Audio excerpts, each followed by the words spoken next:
सांगोला नगरीच्या इतिहासामध्ये आज या भारतभूमीचे सुपुत्र महामानव भारतरत्न डॉक्टर बाबासाहेब आंबेडकरांचा पूर्णाकृती पुतळा या चबुतऱ्यावरती आगमन होत असताना आज महामाता भीमाई रमाजी आंबेडकर यांची 171वी जयंती आहे आणि मंचावर उपस्थित या तालुक्याचे माजी आमदार आमच्यासारख्या तरुणांचे मार्गदर्शक माननीय ऍडव्होकेट शहाजीबाबू पाटील, मंचावर उपस्थित आंबेडकरवादी चळवळीचे सर्व नेते मंडळी आणि भारतरत्न डॉक्टर बाबासाहेब आंबेडकर जयंती उत्सव मंडळाचे अध्यक्ष, उपाध्यक्षा, संचालक मंडळ, मंचावरील सर्व मान्यवर, समोर बसलेले उपस्थित सर्व वडीलधारी मंडळी, तरुण सहकारी मित्रांनो, सर्वांना सर्वप्रथम जय भीम. जय भीम. आवाज येत नाही. जय भीम.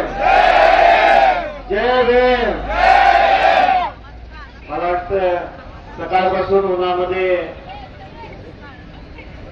आपण सर्वजण मोठ्या उत्साहामध्ये स्वागत केले, त्याच्यामुळे थकले असणार आहात.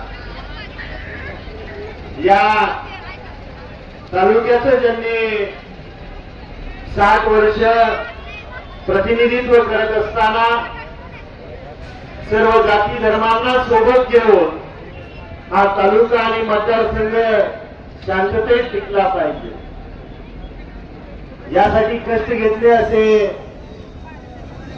स्वर्गीय डॉक्टर बाई गणपतरावजी देशमुख साहेबांनी 1978 साली याच जागी अर्धाकृती पुतळ्याचं नियोजन केलं होतं आणि स्वर्गीय आबासाहेब हयात असताना पूर्णाकृती पुतळ्याचा प्रस्ताव आपल्या जयंती उत्सव मंडळाला पाठवण्यासाठी विनंती केली होती आणि त्याच्यानंतर 2019 ते 2024च्या दरम्यान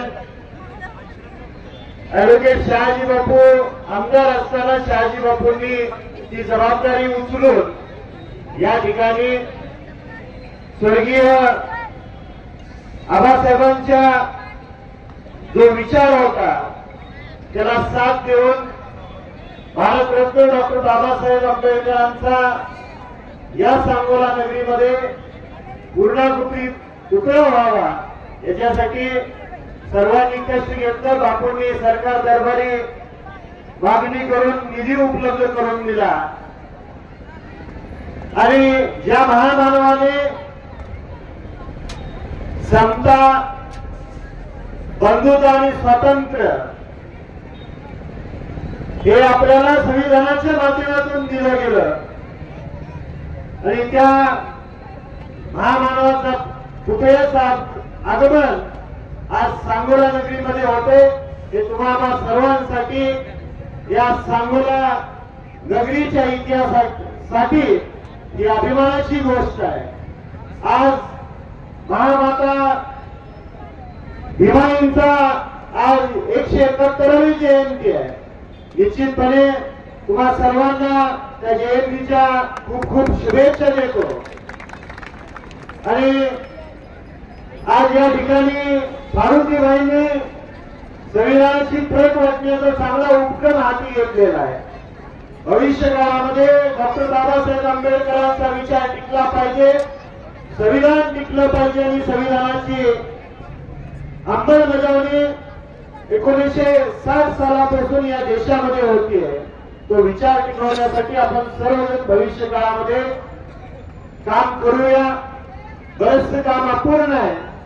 तर जयंती उत्सव मंडळाला लोकप्रतिनिधी या नात्याने तुम्हाला शब्द येतो की इथून पुढचं जे काही तुम्हाला सुशोभीकरणाचं काम असेल त्याला 1 रुपया निधी कमी पडू देणार नाही हा लोकप्रतिनिधी या नात्याने तुम्हाला विश्वास देतो। आणि आज पुतळा आणताना मुंबईपासून सांगोल्यापर्यंत सर्वांनी कष्ट घेतले, तुम्हा सर्वांचं मी खूप खूप अभिनंदन करतो आणि आभारी मानतो।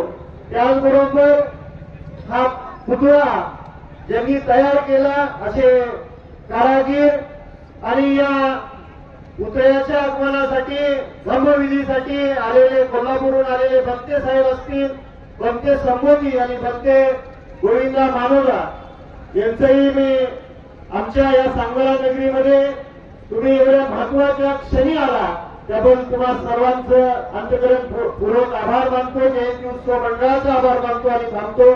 जय हिंद जय भीम। TVN जनमत सबस्क्राईब करा, लाईक करा, शेअर करा। आपल्या हक्काचं आपलं न्यूज।